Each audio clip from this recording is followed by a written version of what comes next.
जे जे आपणासी ठावे ते इतरांसी द्यावे, शहाणे करून सोडावे सकळ जन. जगद्गुरु संत तुकाराम महाराजांनी आपल्याला असा उपदेश दिलाय. जे आपल्याला माहीत असेल ते आपल्यापुरतं मर्यादित न ठेवता सामाजिक दायित्वाच्या भावनेतून इतरांपर्यंत ते पोहोचलं पाहिजे. आणि हीच भावना उराशी बाळगून अनेक व्यक्ती, अनेक कलाकार आपलं काम करतायत अगदी नेटानं. आज आपण आलेलो आहोत अहमदनगर जिल्ह्यातील श्रीरामपूर येथील गोंधवणी भागामध्ये.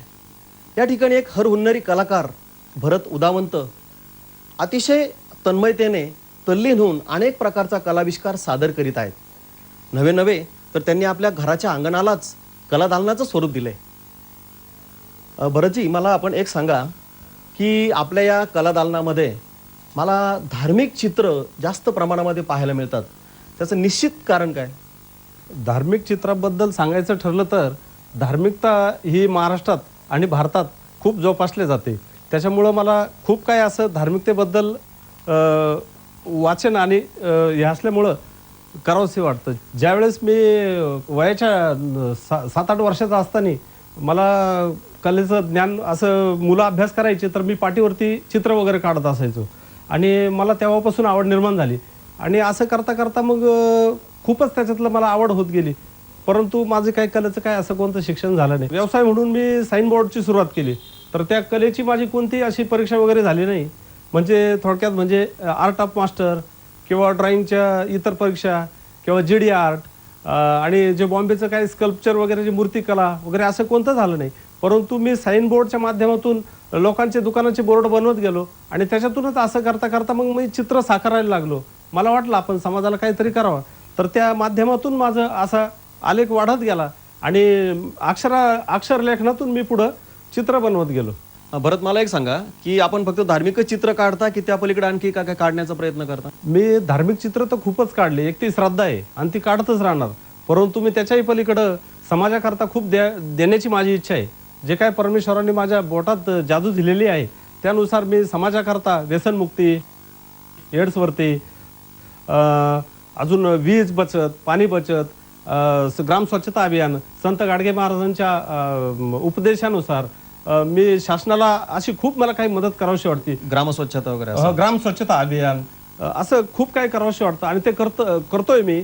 माझ्या त्या बाबतीत समाज प्रबोधनपर चित्र प्रदर्शनही भरतात. उदाहरणार्थ दारूवरती, व्यसनमुक्ती आणि हुंडाबळीवरती असं खूप काही मी चित्र केलेले आहेत आणि माझं खूप करण्याचं समाजाला देण्याची माझी इच्छा आहे. म्हणजे आपल्या या घराला आर्ट गॅलरीचं स्वरूप देण्याची कल्पना आपल्याला कशी सुचली? मला वाटलं आता काय ग्रामीण भागात जिल्ह्यात आर्ट गॅलरी नाहीच आहे आणि आपलं विक्रीचं माध्यम नाहीच आहे. आपल्याला विक्री करायची नाही, आपल्याला समाजाला द्यायचं आहे. आणि समाजाला देण्याकरता मी धार्मिक वगैरे चित्र किंवा समाज प्रबोधनपर का जेणेकरून समाज जागरूक असावा, मुलांनी व्यसनमुक्तीपासून दूर असावं, हुंडाबळीचा त्रास होऊ नये किंवा असे बरेचसे विचार माझ्या स्लोगनमधून त्याला जे काय मी चित्र बनवतो त्याला समर्पक असे स्लोगन जिल्हाधिकारी साहेबांनी सुद्धा माझ्या त्या घोषवाक्याचं कौतुक केलं. पण हे काम करत असताना की सर्व धर्म समभावाचं प्रतीक देखील आपण जोपासता असं म्हणालात, तर त्याचं उदाहरण आपल्याला काही देता येईल का? हा, माझी स्वतःची, मी भरत कुमार उदावंत, माझी स्वतःची स्वाक्षरी, मी त्याच्यातून तुम्हाला सर्व काही पाहायला मिळेल. भरत कुमार उदावंतची सिग्नेचर. हे माझं नाव भरत कुमार, माझ्या वडिलांचं नाव नरहरी आणि माझं आडनाव उदावंत.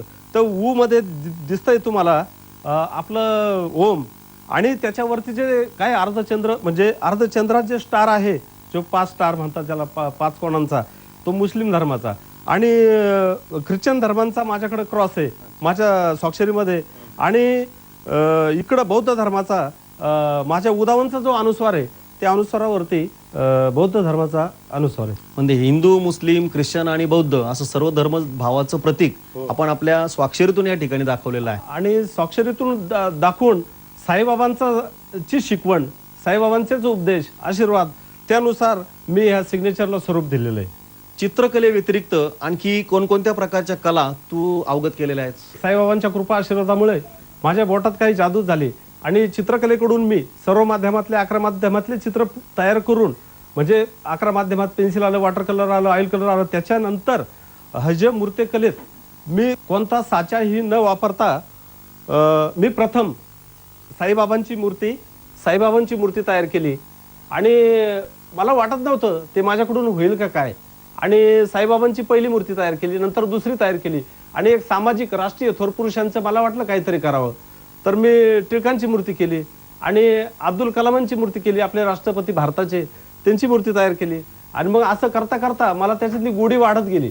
चित्र काढताना आपल्या मनामध्ये एक निश्चितपणे स्वप्न असतं की आपलं चित्र असं तयार झालं पाहिजे.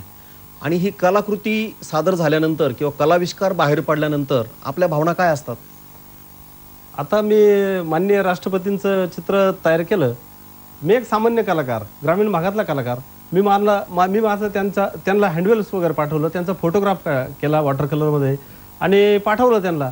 तर त्यांनी माझी कलेची दाद घेऊन माझं कौतुक केलं आणि मला त्यांनी पत्र वगैरे पाठवलं. राष्ट्रपतींनी आपली दखल घेतली आणि त्यांनी आपल्याला त्यांच्या प्रतिक्रिया कळवल्यात, त्याबद्दल आपण समाधानी आहात का? माझी इच्छा आहे माझं प्रदर्शन हे विदेशी भरावेत, थोडक्यात म्हणजे अब्रॉडला विदेशी भरावेत आणि त्या दृष्टीने नंतरच माझं समाधान होईल.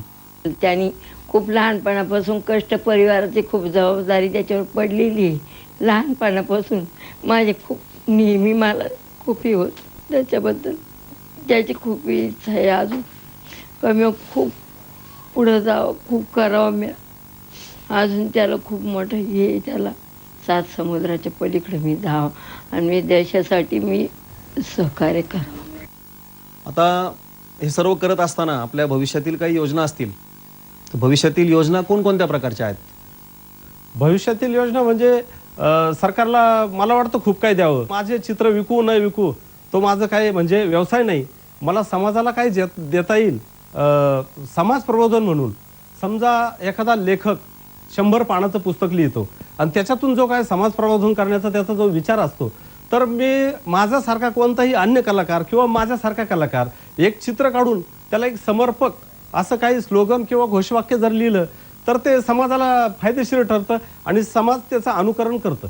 विविध क्षेत्रात मेरा भारत महान तर आहेच, परंतु कला क्षेत्रात देखील तो अधिक बलवान व्हावा अशा प्रकारची मनीषा आजच्या या कलाकाराने व्यक्त केलेली आहे.